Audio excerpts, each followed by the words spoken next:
I find myself, whether it's in the grocery store or in a line at a doctor's office, of seeing someone who don't feel empowered to speak up for themselves, that I feel that responsibility to do that, and to add voice to those who don't know that they can use the power in their own voice.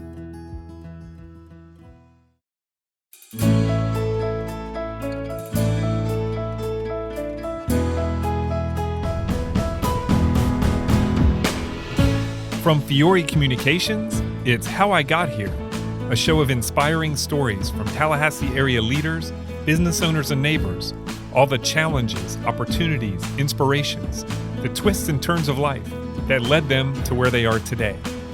Everyone has a story worth telling, and I am really grateful that we get to bring a few of them to you. I truly have been changed by my conversations with these amazing people, and I'm confident you will be too. I'm Dave Fiore, and in this episode I speak with Talethia Edwards, the founder and president of the Greater Bond Neighborhood Association, who has already secured more than $6 million for community revitalization. The Miami native came to Tallahassee as a freshman at Florida A&M University, where she met her husband Harold. The couple has 7 children and are currently caring for 2 more they hope to formally adopt in the near future. Talethia simply knows how to influence people and get things done. She has won numerous community and leadership awards, sits on influential boards, and still finds time to volunteer at her kids' schools. She learned to apply her superpowers as a mom to business and advocacy and is making a real difference that will be felt for years to come. We recorded this episode remotely and began our conversation talking about the impact of the COVID-19 pandemic on Talethia's life and activities. Yeah, I'm really having to practice a lot of mindfulness because I can feel myself personally, the nerves and the anxiousness kind of rising. In my family, per se, it's a lot of us. It's 10 of us in the house. So that whole ordinance of no gathering of 10 or more really isolates us from family and friends because people are nervous and they're afraid of what's actually happening. But I had to really revert back to those stay-at-home mom days where I had a schedule that worked for us because I was listening to Leon County Public Schools and, kind of watching the news and seeing what everybody is saying we should be doing. And that was causing and raising my anxiety. And so earlier this week, I just said, you know what? I've done this before. I've managed a house that was with not a pandemic happening, right? And so we're going to go back to those basics, cooking with the kids, preparing a couple meals one day so that it lasts throughout the week, and really doing things that keep our anxiety down, get us out the house and moving around. As it relates to the community, I haven't stopped. I've got a lot of scorning from the elders in the community on Facebook and phone calls. Telling you to stay home? Yes, saying, listen, we need you all after this is over, so you need to stay at home, like be mindful. But there are people in our community that are dependent on us, that are looking up to leaders to say, hey, what do I do? How do I get this? And we have to put on that good united front. And I know that social distancing is important, and we want to practice that, but we don't want to leave those who are vulnerable out to fend for themselves. What have you seen in the community that's encouraging to you about the way that it's responded to this crisis? I love how I think both sides of town have come together, right? So we talk about it all the time, this notion of 2 Tallahassees. And Right. immediately you saw, and I get chills every time I say it because it was real, it was genuine. You saw families and mothers and leaders from the north side coming and asking south side leaders, what do you need? How do I help? How can I be involved? And it's kind of bridging and erasing this line in a time of need and not seeing them and us. And that was so encouraging. It made my heart feel so good to actually see us do that. And we know, we talk about it all the time, but to see it effortlessly and not have anybody be called out, so to speak, to help or get involved, that was super encouraging. Yeah. And hopefully that's something that'll carry over when all this is done. Well, hopefully. I'm hopeful of that. All right. So to put, you obviously have a passion for the community and helping those around you. And so to put all that in context, I want to talk about your past and where you grew up and what kind of where you got your start. So I know you grew up in Miami. Yeah. So tell me about those early years and what was family life like for you down there. So Miami, I grew up in a single parent home. My mother, it was three of us. I had two younger sisters, and it's funny because but it's real that I don't think about growing up a lot because I was ready to leave Miami when I turned 18. That was the thought. My mother was a great mom. She did everything she knew to do, but I grew up in what statistically would be the traditional single parent home. My mom worked two or three jobs. I was a latchkey kid taking care of my younger sisters. And I always felt what I described as pressure. I've always felt that. Right. My grandmother was very integral in my early years. She died very young. I was 10. She died of lung cancer. And that was kind of my relief. But when my grandmother died, it was, just me and my mom. And again, she was a young mother, had me at 17 and still doing the best she knows how to do. But still a lot in that, right? Like that goes Sure. along with that. And so I had to grow up really fast and be responsible really fast. And so I don't really remember childhood as childhood. We moved a lot because she was, just we didn't own anything. We were renting. And so Right. if something happened or a job changed or, if she got a divorce, because that happened too, we had to move. And so we did a lot of moving as children. And that was tough, not having any home to actually remember. Even I drive home and I take my kids and I'm like, I lived here and I lived there and I lived there. And my kids are so confused. Like, really? Really? What house did you grow up in? And I'm like, Right. all of these houses. And Yeah. so that's most of what I remember about my early formative years. I did a lot of writing as a child. I journaled, which I named my journal. So I never wrote in one journal forever. They had different names. And that was a lot of my solace in those journals as a child.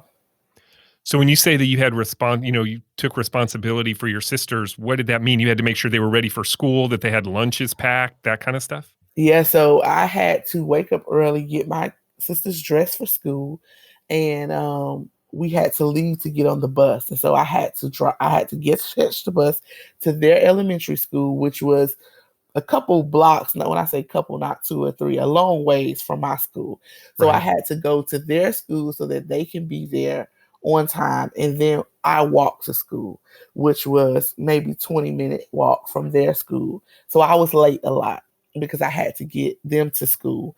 And I had to learn how to cook because my mom was working. She worked during the day and then she worked at night and she wasn't off of that second job until after 10 o'clock. So I had to learn how to cook. And so it was that kind of responsibility. Once school was over, go back and pick my sisters up and get back home and clean the house and make sure they had homework done, my homework was done, and things were flowing like that. And were you in middle school or high school when this was going on? Middle and high school. So Okay. high school specifically, I remember getting suspended because I was always late. And I needed to explain to my principals that, hey, I'm late because I'm taking my sisters to school. Yeah. So I'm taking them to school, but I gotta walk back here. So that's what's happening. And my mother, her job was downtown Miami, so it wasn't near where we were going to school. Eventually, because I was late all the time, my mom started putting my sisters in the school by where we lived so that I wouldn't have to take them to school because we were going to end up, with the truancy stuff because I wasn't there.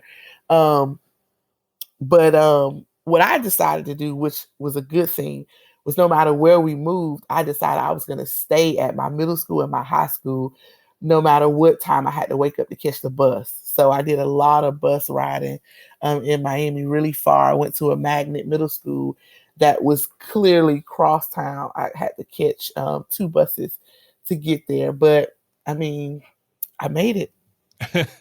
Well, that's a lot. I mean, even for, taking your sisters, but then by yourself and with safety ever an issue, I mean, that's a lot for a young girl to be doing by yourself all the time. Yeah, Dave, I never really thought about safety at that time because it was kind of what we had to do. We clearly say this, being aware of growing up in Miami and where we lived and what was happening. So I have to be very honest and real about that. I don't want to sugarcoat that at all. Right. That there were clearly dangers, right? And things were happening in the community and in the city that we should have been aware of. But we grow up very aware in Miami. We're very conscious of our surroundings, even if it appears that we are not conscious. So we know how to spot danger, how to pay attention to those surroundings. So at the moment while in it, I never thought about danger. Yeah, I've been robbed, right? Like attempted to be robbed and different things like that because I'm on the bus and I'm by myself. But Yeah. growing up in it, you just do what you have to do. And it's that grit we talk about when we're talking about community trauma and resilience. It's having that resilience and that grit to really get to that next level. Yeah. Yeah, I imagine it's just kinda you get a sense for if you see something sketchy going on, you go to the other side of the street, just have an awareness, right, of what's happening. Exactly. I remember I could tell a story about riding the bus. I was coming from a friend's house and I was on the bus and it was two young men kind of sitting in the back of the bus. And in Miami, if you wore like a gold chain or something, really you should take it off or tuck it in during this time when we were growing up. And on in this part of town that I was on the bus. And I didn't do that. Wasn't even thinking. And so I'm looking and kind of, just gauging my surroundings as we would do. And I saw these two young men kind of like talking and looking my way. So I knew what that meant. I'm like, oh man, I didn't take my chain off. And so I'm thinking like, okay, how do I think faster than them? If Right. I really ride the bus completely to the stop I need to get off at, they're gonna rob me and then run across the bridge, which I don't live that way. So I said, okay, I'm gonna get off maybe 3 or 4 stops and not expecting me. No one gets off in the middle of this route. Everyone rides it directly to the next connector bus. And so I got off that bus and I hauled tail down a dark street till I got, away from that area. So that's one instance of actually Wow. being aware and paying attention to your surroundings and knowing that these are impending dangers that are real, right? And they're everyday life. Growing up in Miami, how I did. And so that's one instance of just having to be aware and cognizant of what's happening. Yeah. I guess that makes you grow up pretty fast when you Oh have yeah, to think like that. definitely. I look at my children and sometimes I feel weird, like they're doing things. I'm like, what are they doing? Why are they doing this? And my husband's like, baby, they're just being children. And I never experienced that. I never had that um, bit of, I guess, I've never been able to be that relaxed, Dave, right? Like, Right. and I get it. My kids grow up and we've made it so that they grow up in a totally different atmosphere than what I grew up in. My husband, he also grew up in a totally different family dynamic and atmosphere. So he doesn't always understand, kind of that trauma associated with it. But I do. I look at my kids and it seems weird because that's not the kind of childhood that I had. Right. So apart from caring from your sisters, what was high school like for you? You're, being at Miami Central and what were you involved in? What did you enjoy doing? What was school like? The academic part. What was all that? Oh yeah. So I love high school. If I could go back, I joke and I said I would go back. High school was wonderful. I was just as extroverted as I am right now. I participated in the drama club. I was first attended for homecoming. It's actually a story behind that homecoming story. But first attended for homecoming. Wait, well, we have time. You can tell us a story if it's a good story. Yeah, so so let me tell a story about this homecoming Okay. story. So So attendant is like the homecoming court. Is it's that the what you yeah, mean? yeah. So we Okay. have homecoming queen, first attended, second attended. So that's like the Okay. runner-ups. Gotcha. So in high school, I was really popular and I never ran for any of the queens. That was kind of like not my thing. But I discovered that homecoming was gonna be on my birthday. So I was like, oh yeah, I'm a big birthday person. Like I should be homecoming queen on my birthday. That would be pretty awesome. That's gonna be Yeah. perfect. And so I ran for homecoming queen, but very lackadaisical because I knew, oh, if I mean, I always run, I always win. And I had a friend girl who she ran and she wanted to be homecoming queen. She and I knew each other since middle school. And she wrote her flyers in Spanish. She learned how to tell the kids in sign language that to vote for her. She did all these wonderful things. And so as we have it, when everybody did the voting, they really messed up the ballots, and so it was really close to my name and someone else's name. And so when you would check the box, you would check it not on my name, but the young lady under me, which was another girl. And so many people were scratching off their ballots and rechecking because they noticed that mistake because the alignment was off. So Right. long story short, ballots were thrown in the garbage that was scratched off that didn't have my name on it. And that made I won, still won with them throwing the ballots in. So I won. And Jennifer, I'm saying her name, but my That's friend, okay. Yeah. she won under me. So she would have been first attendant. And so when we found that out, we decided to I decided let Jennifer be homecoming queen and me be the first attendant because she had worked harder. And she found out about that, which was sad because I told everybody, please don't let her, don't take that away from Well, her. how did you have the authority to make that decision? Well, because I work with SGA, I wasn't doing these countings, but I was Right. really intricate with administration and everything. And, they asked, Yeah. how did I feel about that or whatever? And because ballots were thrown away, did I want to recount the votes? And I was like, no, absolutely not. And so Jennifer had worked really hard. She deserved it, right? Like I just was going off popularity if I had won. But and so she at the end of senior year, she assigned everybody's book Homecoming Queen 2001, and she didn't sign my book like that. I said, why didn't you write Homecoming Queen for me? And so she was like, well, because I wasn't a true queen. I was like, no, you did everything. That was a lesson for me, right? To use influence in a way that is not self-serving. So I tell that whole story, and it is one of the really foundational points of my life that I could have been selfish. And I don't have a real reason why I wasn't, except she was my friend, that I knew her in middle school and I knew the work that she had put into it. But it is served as a staple for the influence that I have, that I always want to make sure that is benefiting those who most deserve it and Yeah. not just benefiting myself. But back to my high school life. I did drama club, lots of drama, lots of speaking, introducing officials that would come to our school, state officials, local officials, and just really active in school. I was an honorary football player, right? Because I was a super fan of my football team in high school. And so I was the only girl who the coach would give the workout gear.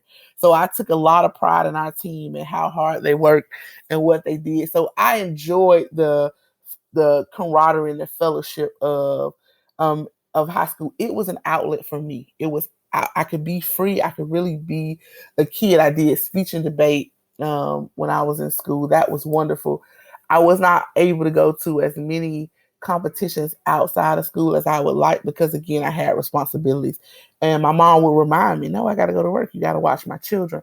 And so I didn't compete on a level I thought I could have competed on. So I imagine it's like what you said, that compared to the responsibility and the heaviness and the weight you felt taking care of your sisters, high school was fun and a release and a way to kind of be yourself. Yeah. Yeah, it was definitely a release. I found a mentor in high school, Miss Jones. She was literally a person who helped put things into perspective for me. I was really rough around the edges. I grew up in a house that, my mom didn't have a high school diploma, right? And so I didn't see a lot of things.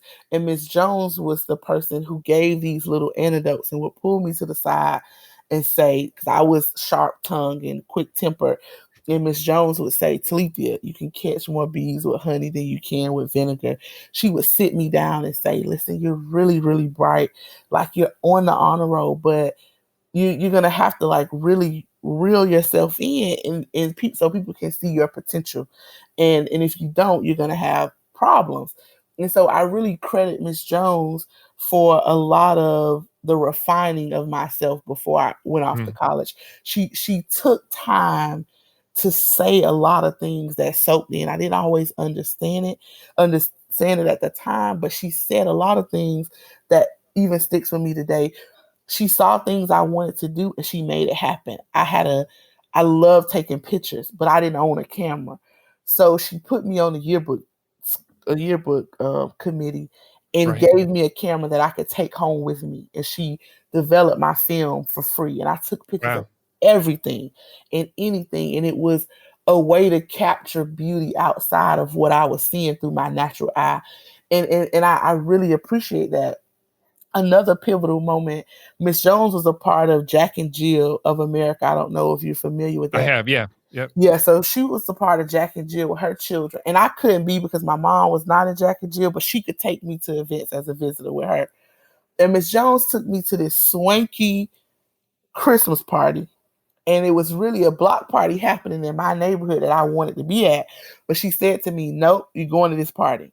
And we go to this party, Dave, and we enter this house around the back. And the whole house in the back is made of glass. So I can see all the way into this house. And then I Right. look inside, and it's this enormous Christmas tree. I've never seen a tree this big or ceilings this high. Never. Right. And at that moment, and I still feel the tears coming. At that moment, I realized that life was different elsewhere. There was more happening that I was unaware of, and that I needed to find out what that was. And it was at that moment Wow. that I said, there's more to life than what I know, and I gotta explore it. That's awesome.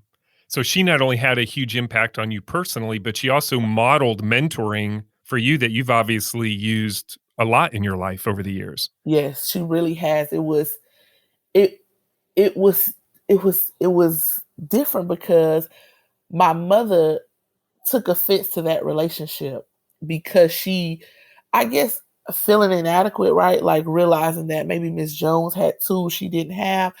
But now, as an adult and as a mother myself, I realize that there are people every day in our lives that will have tools that we don't have, even for our own children, because we're doing the best that we can.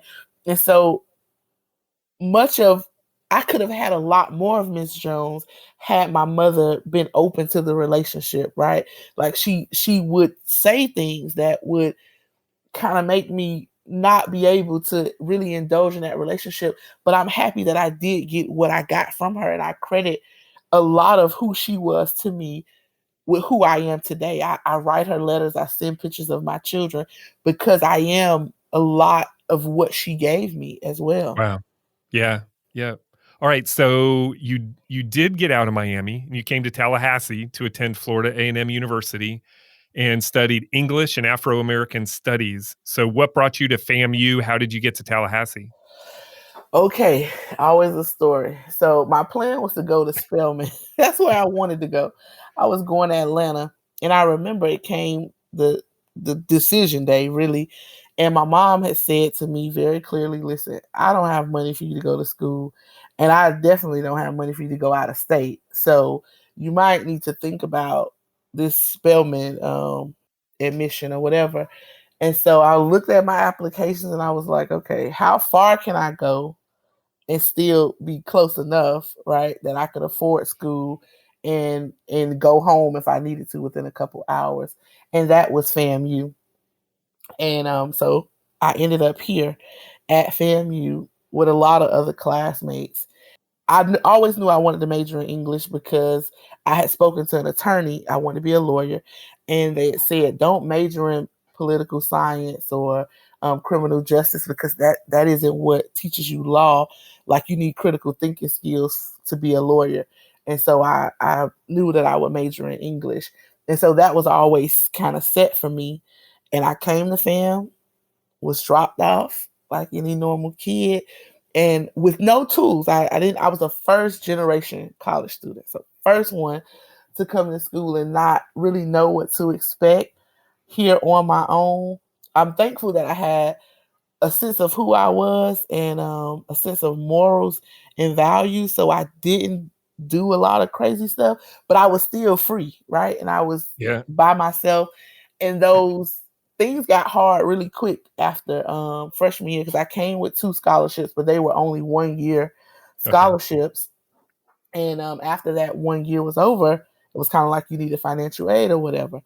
And I remember my life here being in jeopardy because fam, you had a lot of students. So after freshman year, you were not guaranteed housing. And I lived in Palmetto South. So I did not get housing for my sophomore year. And I've told this story before, but I didn't get housing. And I called my mom and I said, I don't have housing. I need to get an apartment. And she said, I can't pay your bills and my bills. Like I'm raising children. I can't do it. And I'm thinking, she's like, you're gonna have to come home. And I'm like, oh no, I cannot go back home because if I go back home, I'm gonna be nothing. And I say that and it's my story. You know, people may not agree with that, but that's how I felt. If I went home, I would get trapped in some low end job, and I wouldn't. I felt I would be nothing. So I get on the bus and I'm riding, and I see what I'm thinking are apartments on Houghton Street. And I get off that bus and I go and I say, hey, I'm a student at FAMU. I'm looking for an apartment. How much does it cost to live here? And so the man there, he says, you can't live here. These are for families. I'm like, I'm a one person family. Can I live here? And so Yeah. Dave, he says, these are HUD housing. I didn't know what HUD housing was. I was like, well, can I live in HUD housing? And he says, no, these for low income families. And I said to this man, I didn't know anything else to say but to share my heart with him. I said, sir, I'm in college and I'm from Miami. And if you don't allow me to live here, I'm going to have to go home to Miami and I'm going to be nothing. And I don't know what it was, but that man told me, I'm going to let you live here. I promised him I would be a good resident. I would tutor the kids. Whatever he needed me to do, I would do that. And I kept Wow. my word. And he allowed me to live in those. It was Swakoko apartments at the time. And my rent was $40. And that's literally how I was able to stay in school. That's crazy. I mean, you must have really touched him because I'm sure you were not supposed to be there, No, I was right? not. No, not at all. I was not supposed to be there. And Wow.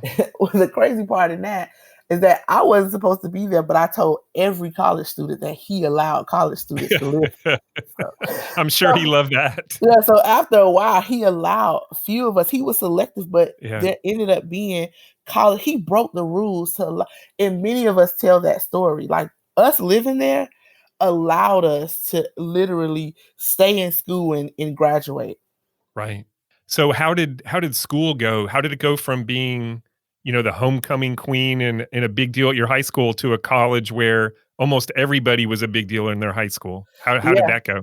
Yeah, so that was a paradigm shift, right? So I'm top 20% of my class in high school, and you're one of the smart kids. And then you get to FAMU, and everybody is smart. I mean, Right. you're Right. coming with so many brilliant people, and so you realize that now we are colleagues, and we need our intellect to work off of each other.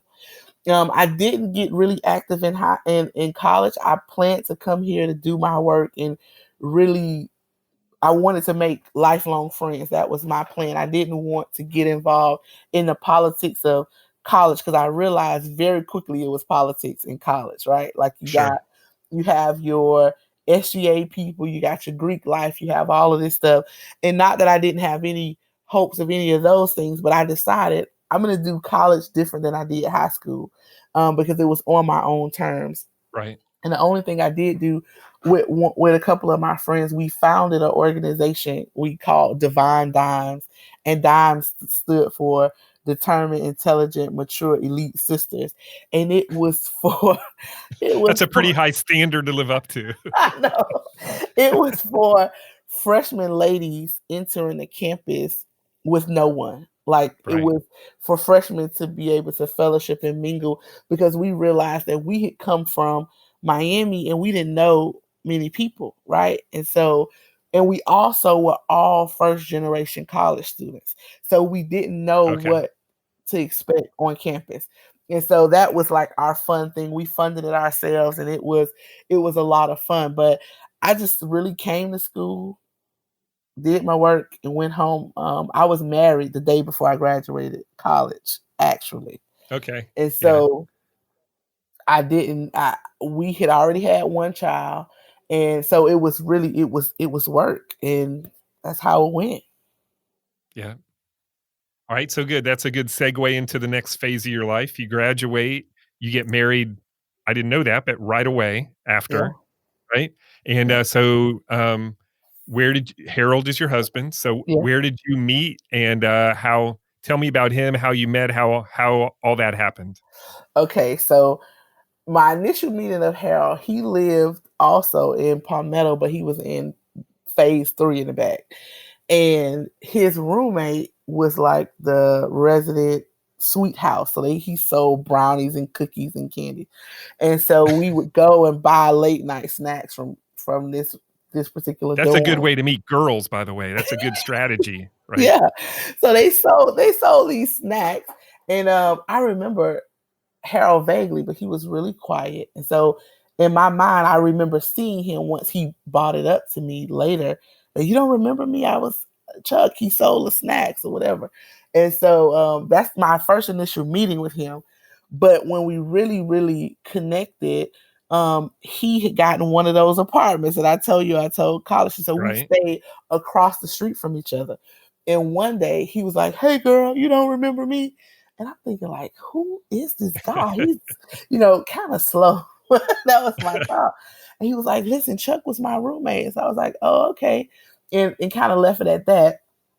Maybe maybe a year or so later, I needed to move because I told you my sister moved into my apartment. She had her daughter. So I was giving up that apartment so that she can live there with her child.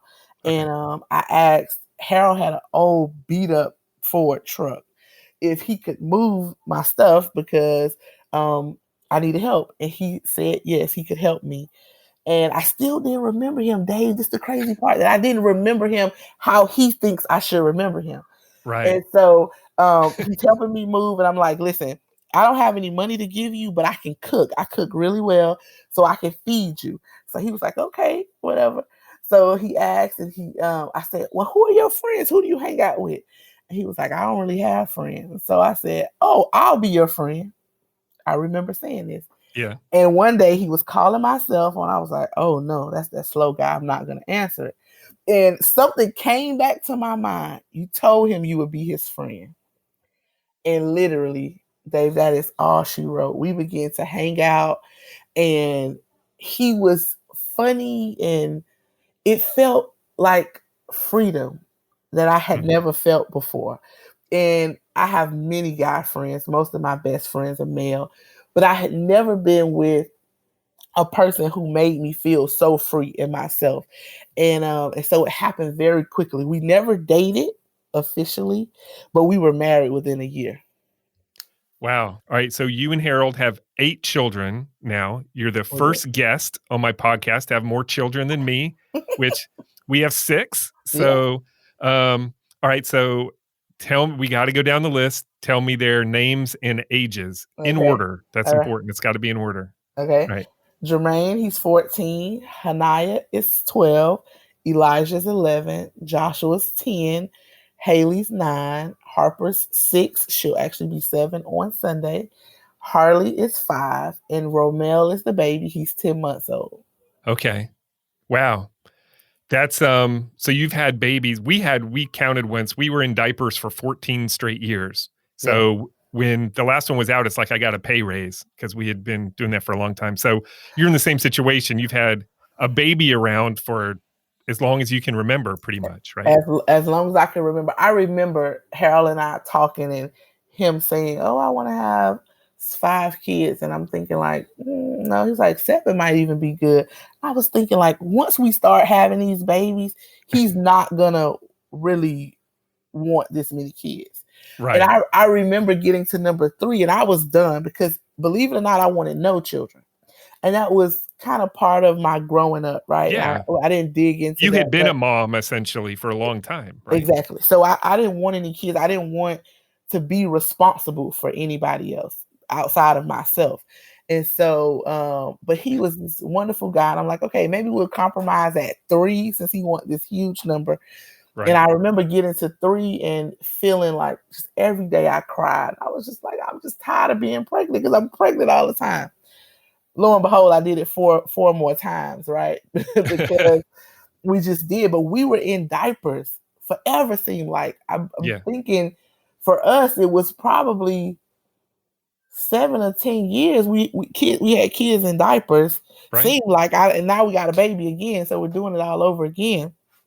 But I remember the looks and the talk. I don't know if you experienced this, Oh, but for sure. people, well, what You know causes what that, causes right? that, right? Yeah, you don't have a Yep. TV at your house. People ask all of these really inconsiderate questions. I remember Right. having a baby shower and people like, "Oh, who bought the prophylactics?" Like, I'm married. We're married. We're not like out here. We're not Yeah. asking for anything. We're married people Right. having babies, and so that was really difficult on my psyche. So as much as my body went through it, a lot of my mind, I didn't enjoy it because I was always defending the Mm. next baby I was having. And that caused a lot of hurt, even in my marriage when I would talk with my husband, because he wasn't hearing it. Like people high five him, like, all right, man, yeah, you having another Yeah. baby. You Sure. the man. And they look at me, this young girl who had all of this gifting, right? I was supposed to go to law school, but I married a man right out of college. And I decided not to go to law school and I stayed home to raise babies. So that was not respectable. And that Right. somehow I was doing myself a disservice, that because you should know that a man is not gonna always be able to be counted on. So I shocked everybody. We've been married 14 years, and people looking like, oh wow, you're still doing it. But I got so many talks and so many pull asides, like, listen, you were going to law school. What are you planning to do? Are you not gonna do that? And I didn't have for real answers. I was just raising my kids. Right. Do you think people thought of your choices as being lesser than you could have been? Like you were settling for being a mom instead of pursuing some dream, as far as being a lawyer or something else? Oh, definitely. I got called only a mother. Why would you decide to be a mother? You never wanted kids. Why would you decide to be a mother?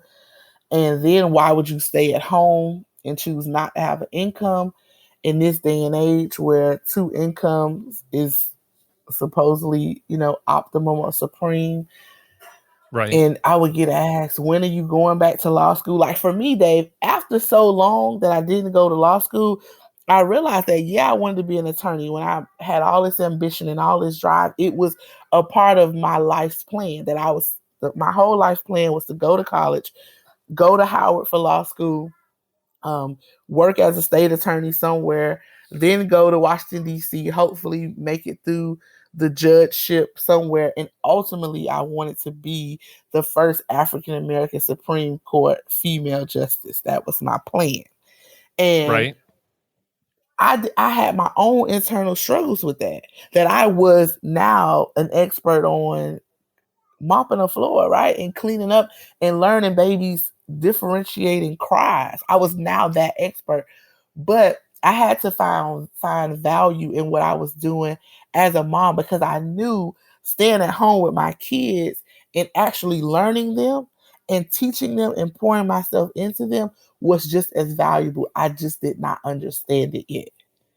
And so it Right. was not until my children started getting into school and I was seeing how they were excelling, or other moms wanted to know, how do you do it? How do I do this? How do I learn this? How that there was value in what I was doing. This episode is sponsored by locally loved Tallahassee, formerly socially loved. I'm excited to have a partner that has the same general goals of sharing great local stories and can benefit from reaching our audience. Their focus is to love where you live by sharing some smart, safe ways to love local. Even if it takes a few extra steps right now, supporting our neighbors is always the right choice. I encourage you to be part of their new Facebook group, Locally Loved Tallahassee, focused on celebrating local people and places. Join the thousands, including me, who are already on board and sharing stories about what makes Tallahassee so special. When you look back at your life now and you know you have sacrificed personal goals for your family and to be a mom, how do you feel about that? Well, I feel pretty good about that. I am now in a space where as they're older, I'm thinking about what is it that I want to do. When I boil down all of these big high profile goals, what is it that I wanted to do? I told you that I journal. And so I found one of my journals and I wrote all of these life goals and I literally wrote them out detail by detail. But at the end of that statement and some part of the wisdom that I had, I wrote, ultimately, I just want to help people and be a great writer. I was like, Right? oh, yeah, I do enjoy writing, right? Something that kind of got lost as I was raising the kids. And Right. helping people was the ultimate goal. Like, even in being an attorney, that was what I wanted to do. I wanted to make a difference in people's lives. And so I'm doing that. It started first in the lives of my kids, where in my family, where I learned how to give myself there, like really unselfishly. And that has trickled into community and how I serve. When we got the baby 10 months ago, people thought I was crazy. You were home free. Your last child was in kindergarten. You had everybody out the house. Why would you accept a child, one that wasn't yours and that you didn't really know the mom? And it felt like my responsibility. That's what it felt like. And it wasn't, I can tell a whole elaborate story about it now, but at the time, it just was the right thing to do. Okay, so I didn't realize that. So there's more to the story of your last baby. Yeah, so the last baby is not biologically me and Harold's child. Okay. He was essentially dropped on our doorstep, for lack of a better term. His mother came with a handwritten note and said she couldn't care for him and could we watch him for a couple of days was what it was supposed to be. And 10 years later, 10 months later, here we are. We Right. still have him and he's a wonderful addition to our house. He really fit in like he always belonged here. But yeah, we accepted him, and so we've taken that responsibility um, for him. He's the community baby. That's the hashtag we use. Hashtag Yeah, I saw that. community. Yeah. Yeah, yeah. So that's how we got him. So why do you think that the mom dropped him off on your doorstep? This is what I think. So if I were to tell you the whole story, you could edit it out because I want to give you the whole context so you can understand it. So Okay. Mr. Norris was a guy who did odds and ends jobs in the neighborhood, became a really good friend of mine, although he had substance abuse issues and all of this. But he was like in a wayward kind of way, a dysfunctional kind of father or uncle or something. And so I Right. had known him this whole time. Mr. Norris is suffering with liver cancer at this time. And so I'm in Chicago. I get a call last May on this Monday. It's the Monday after Mother's Day. And he says, the young girl had a baby and she wanted me to know. And I was like, okay, I'm in Chicago. Is there anything she needs? She need prayer or whatever. So I called my daughter's godmother and asked, could she go to the hospital and pray with this girl? Because she called to let me know she had a baby. And she did that, and I kind of thought that was it. And I got back home on that Friday morning. I remember, oh, this girl had a baby. She wanted me to know. So I called Mr. Norris and I asked, how's the girl? She had the baby. How is she doing? Whatever. And he said he would call her and and check on her. And so he did that. She came to my house, Dave, with this little baby, 4 days old, right out the hospital. And all she had was 3 diapers and like 2 little hospital things of the formula. And I was Wow. like, where's the rest of the stuff? And she was like, this is all I have. So I said, okay, I took a picture on Facebook with the baby. And I'm like, hey, This mom just came to my house, y'all. Let's help this mom keep this baby. And people bought stuff to my house, like girl stuff, boy stuff, little knickknacks they had. And some people cashed at me. So it was about $100. People cashed at. I took her to the store because I was just coming from a collective impact conference where I was learning about charity to justice and allowing people to do stuff for themselves. So I took her to the Right. store and I said, whatever she picks up, I'm gonna allow her, I'm gonna pay for it no matter what it costs. So she picked up a lot of things for the baby, came back, she packed everything up, Dave, and she took it with the baby. I'm thinking this mother is going to be fine. That was going to be Right. the last time I would see her. Yep. A day later, she bought that baby back without the stuff we bought and a handwritten note and said she needed help. She didn't have anywhere to stay and she didn't want her baby on the streets with her. Mm. And yeah, had him since then. Tallahassee Democrat wrote a story about it. USA Today picked it up. So it's kind of been out there. But in the Black community, I'm not an anomaly. People have been raising babies that are not theirs forever. So this isn't new. It's a great story for media because I have 7 kids. She takes on another baby, and it's this great hero syndrome kind of thing. But it's been happening forever, and I felt the responsibility to that child. I could not send him out to be in the streets when I knew I'm used to doing this. I've done it forever. Right.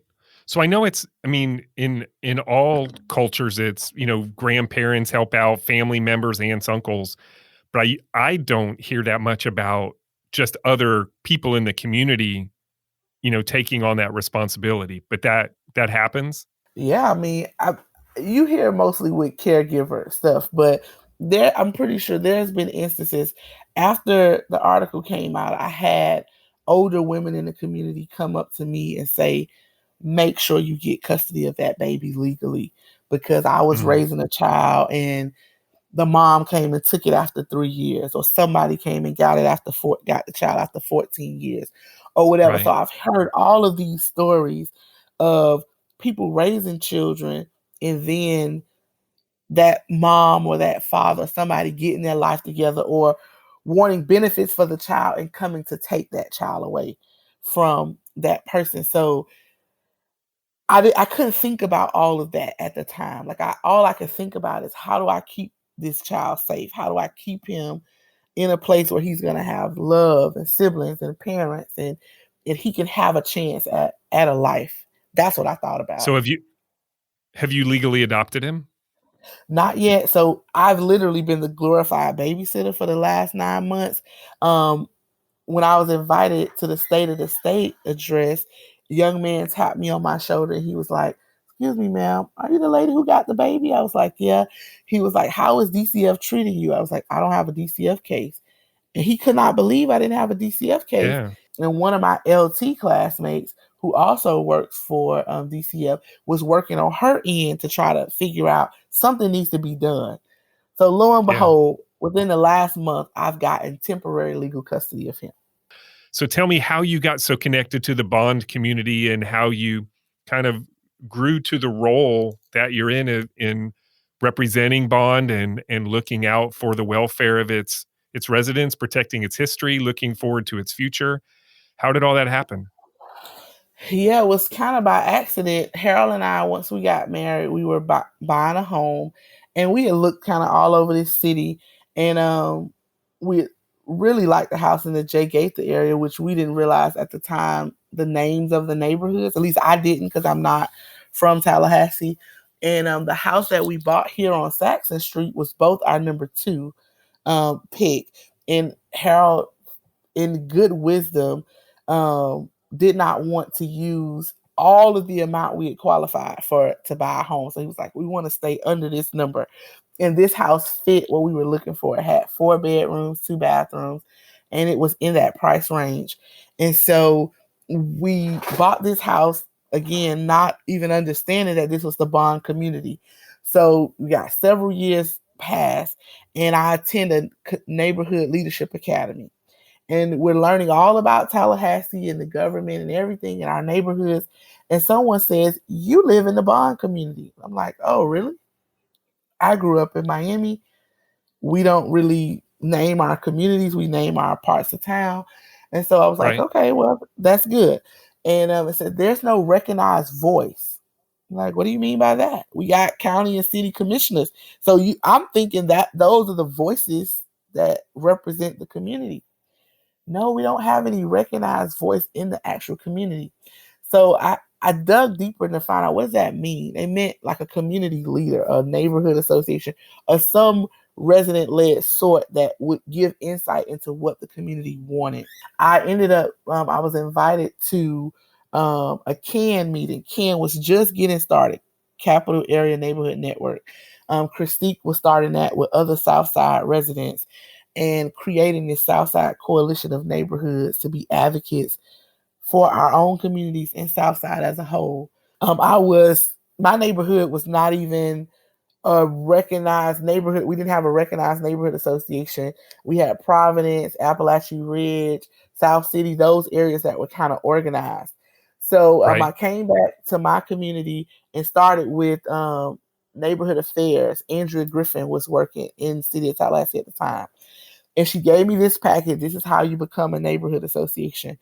So they gave me a map and said, draw what the boundaries of the Bond neighborhood. And I asked what were the traditional boundaries of the neighborhood. And they gave me some specs of that.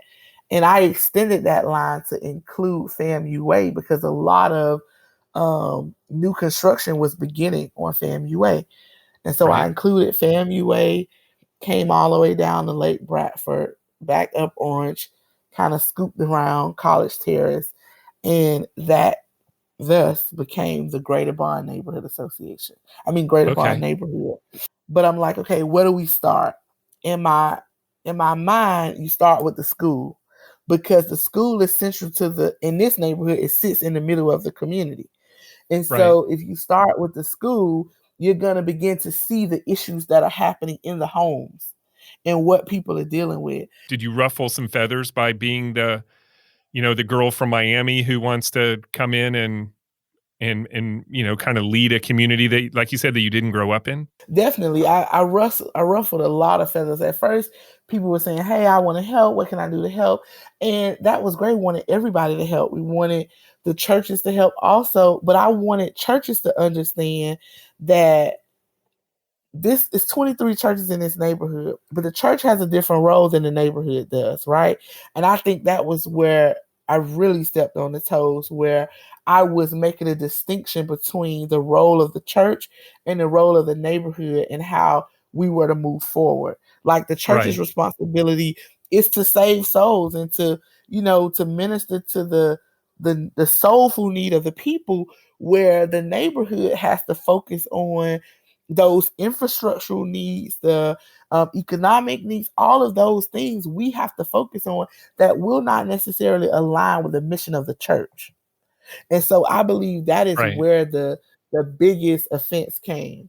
I never imagined I would carry this every day, Dave. I never imagined Yeah. I would wake up with thinking about my neighborhood every single day and how can I find resources and bring back here to really help build things up. I understand growing up in poverty. I didn't understand what poverty was at that time in these terms, but I understand being in a single parent home. I understand being a child who had to care for my sisters because my mama was working. I understand not having things and having to understand, as my mother would say, because I was the oldest.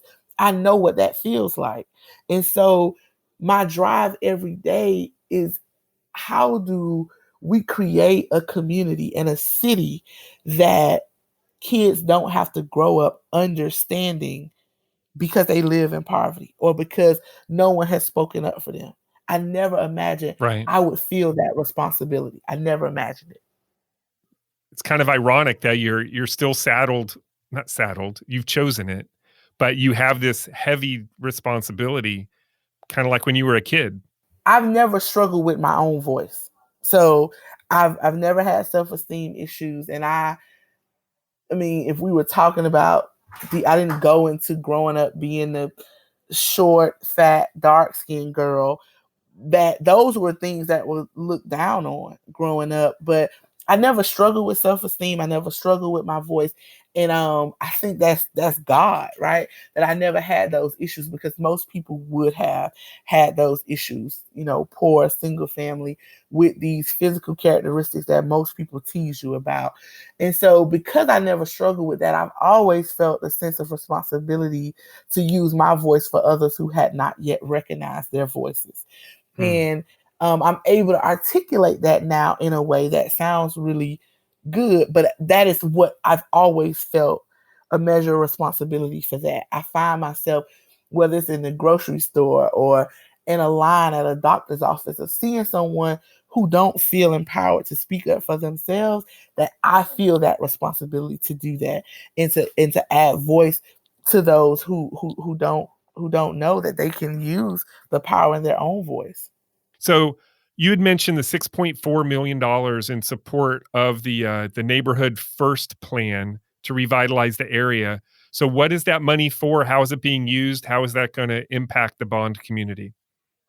Yeah, so it's $6.4 million over the next 3 years, and it is to implement the neighborhood first plans that we put together, which has four priority areas: public safety, beautification, land use, and economic impact and resident empowerment. And so most of it will be used on infrastructure. We've created in the plan programs like the residential facade grant, which will help build up the current stock of homes in the neighborhood, which are older stock homes, the linear park, which is being built right now to add beautification to the neighborhood.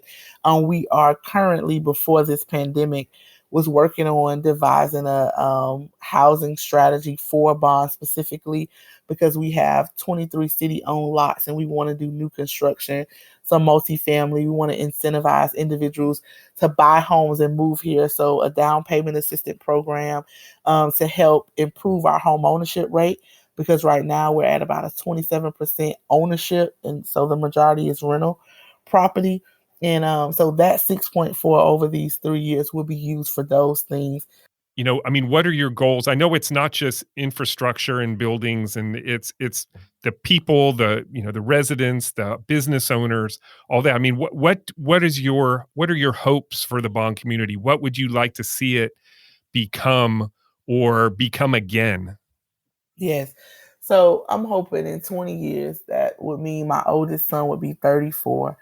I'm hoping that if he wanted to, he can find a home in this community, and that it was free of drugs and crime, and that it was opportunity for work, real work, to make a real living wage near his home, right? There were thriving commerce, that the schools were high performing, and that he did not have to drive his children outside of the neighborhood to go to school, that you could walk the streets and not fear that people were doing the wrong things. You could play outside, that you individuals, when you talked about the Bond community, that's in the central urban core of this community, that it was a model for what revitalization really was, not gentrification, but actually bringing and restoring a community back to the vibrance of what it was, which would be families, which would be high performing schools,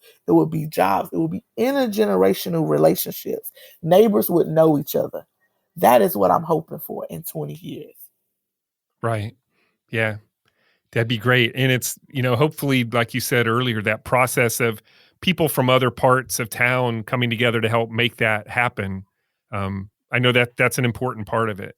We're traditionally an African American community, and I'm all for this neighborhood staying African American if it wants to. But I want people, if they're not African American, they want to live here, to want to live here, right?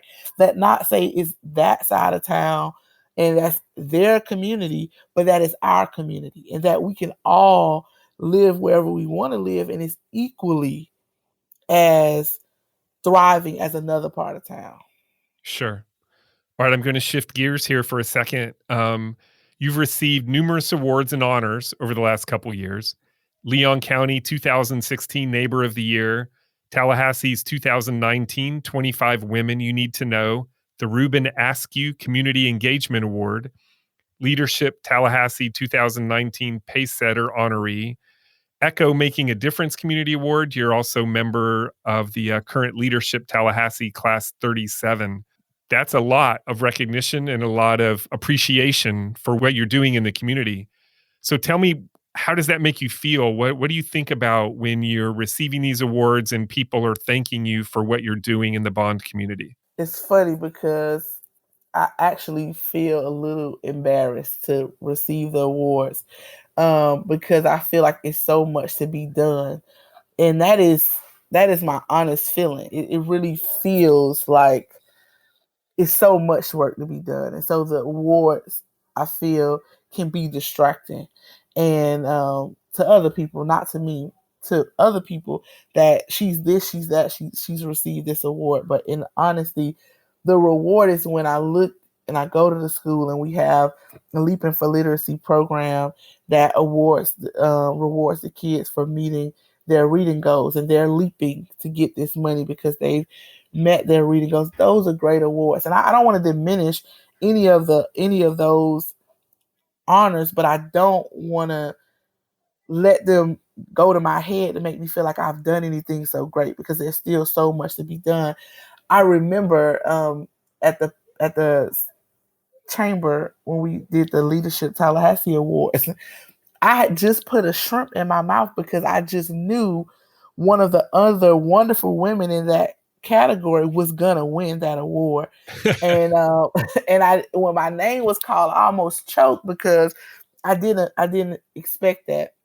And that was one of the most humbling awards for me, because I'm looking at a room full of leaders, and they're from all over this community.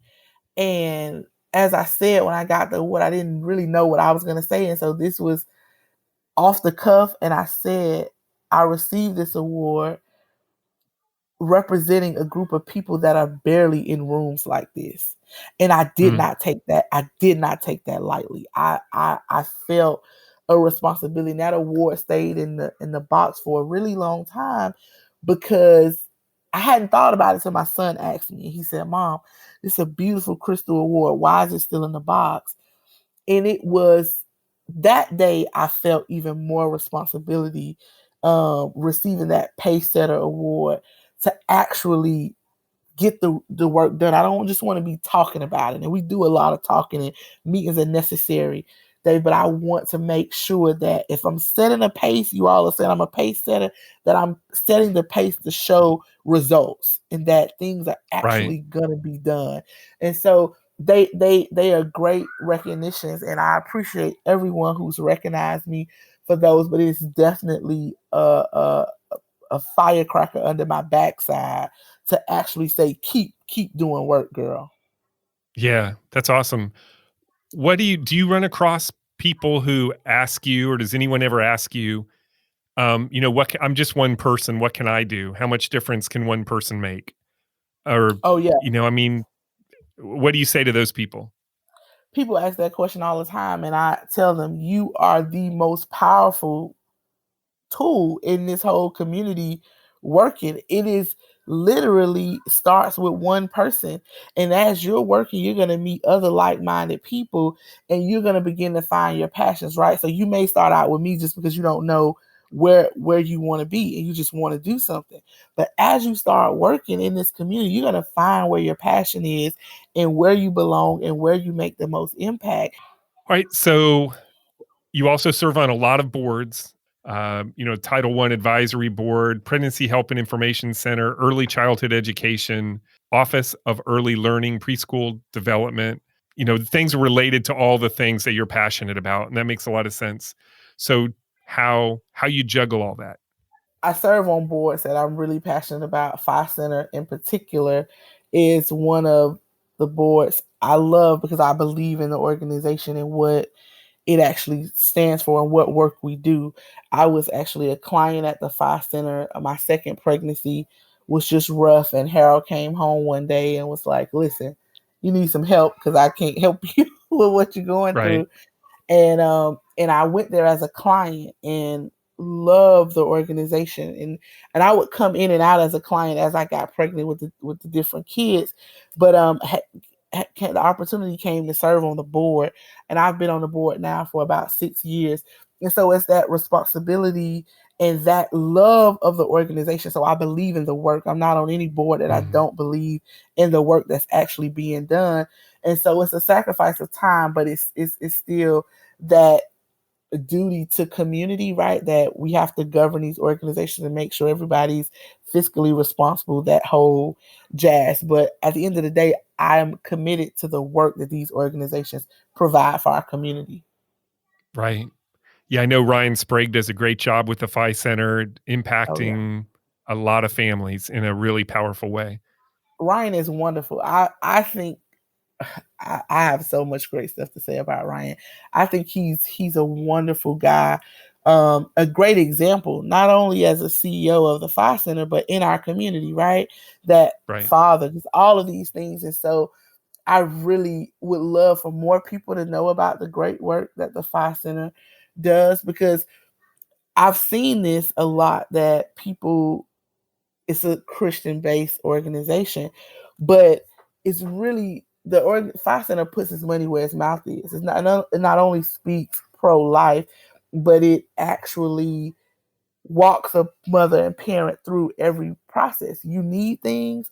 I believe that you should have this child, so I'm going to walk you through all of it: the emotional support, the physical, just all of this stuff. So he's a great leader with us. He's very fun loving, so he makes his job and the things that need to be done, fun and exciting. So it's great to serve on the board. So it's a Yeah. wonderful, wonderful place. He's a Yeah. wonderful guy.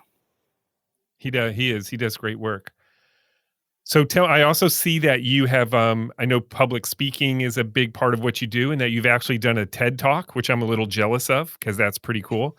Yes, so it was the most wonderful thing and the most terrifying thing all at the same time.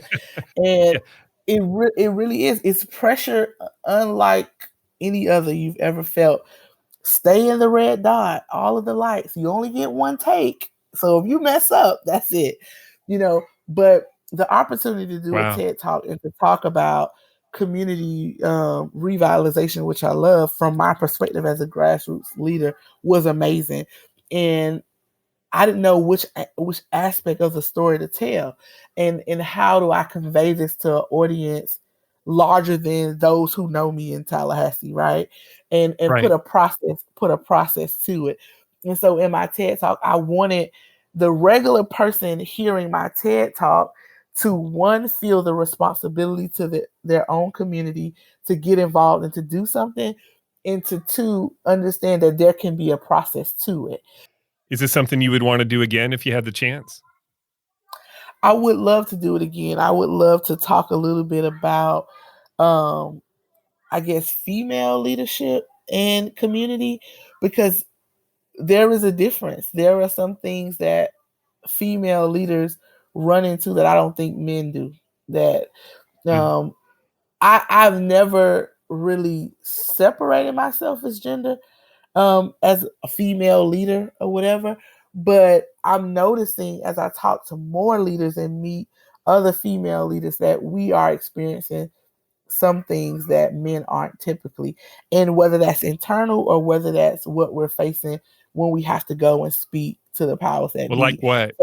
Like what? What Um, are you talking like that you're not taking it seriously or what do you mean? Yeah, sometimes we're not taking it seriously. I've been called a girl, like in a meeting, saying, Mm. "Girl, what do you think you're talking about?" Or, "Do you Right. realize who I am?" Right. Um, or I've been asked, Yeah. "Where's my husband?" I've been asked that. "Where's my husband?" I'm like, I'm leading this meeting. It's me, So some of those things, and then that Yeah. work life family balance. There's a balance in leading and then being at home and how all that transfers that I think needs to be highlighted. Okay, just two more questions.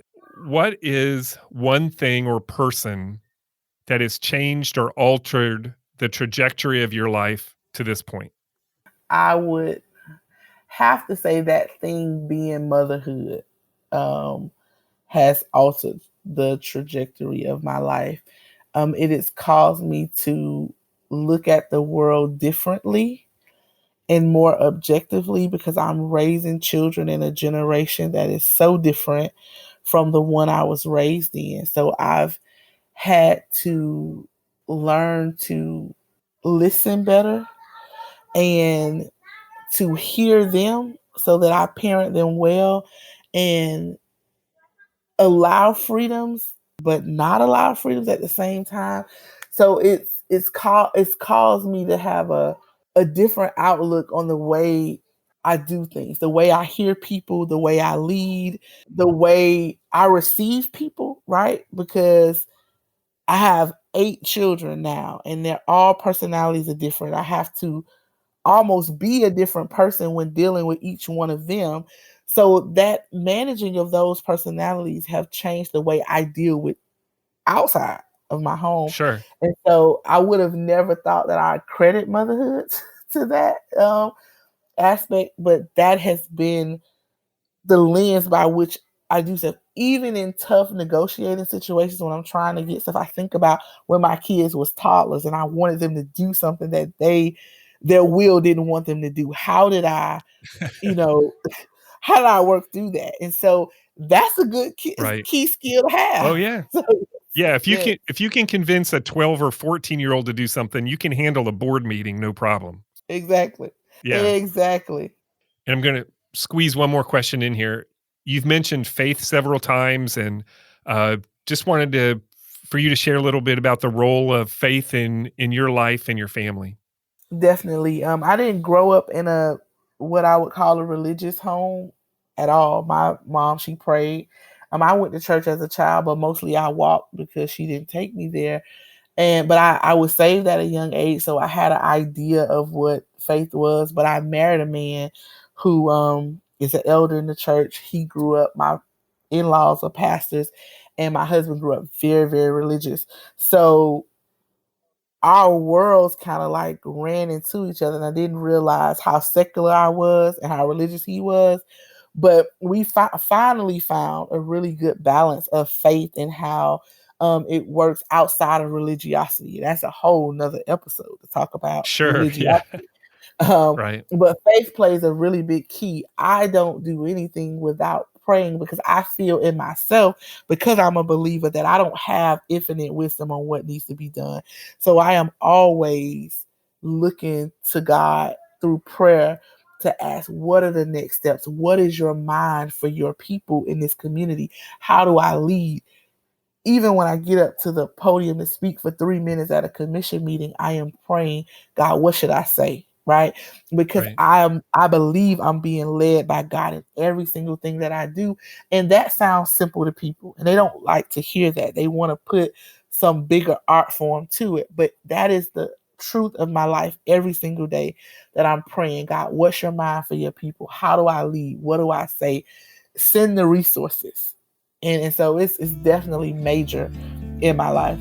So, Talethia, this podcast is named How I Got Here. And we've talked about how you got to this point in your life. Where do you think here might be for you in 3 to 5 years from now? Yeah. So here for me in 3 to 5 years, I'm hopefully still leading my community, but not in a leadership role. I hope that I have led well, and there is someone that's going to come up and say, hey, lady, I like you. You've been good, but you've inspired me to lead, and I have greater ideas. And so that I'm leading this community from more wisdom and mentorship role, but that in my personal life, that maybe I'm doing my podcast, that I've learned about how to do that, and I've really gotten comfortable with sharing my own voice and having these conversations with other people that want to have community conversations, parenting conversations, or just anything that I really want to talk about. And that I've written a book. I want to write a little manual about community revitalization from a grassroots perspective, the ground zero of it. Hopefully I'll have my master's degree. That's one of the things. That's a personal big goal that I'm working on, that I can, for myself, this would be something I do for myself, that I plan to do all of this schooling that I never got to do, And although my master's degree field would change, I'm thinking more so urban planning or some kind of leadership, but that will be something I do for myself.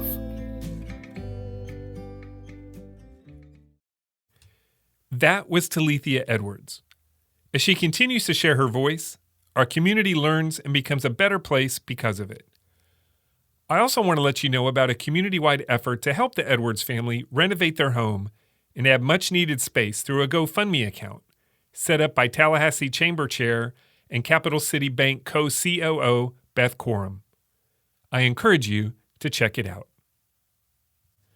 Thanks for listening to the show. You can subscribe at Apple Podcast, Spotify, or wherever you get your podcasts. And while you're there, please leave us a review. It really does make a difference. Thanks to my amazing staff at Fiore Communications, who pick up the slack while I'm working on these podcasts, and to Troy Bloom for composing our theme music.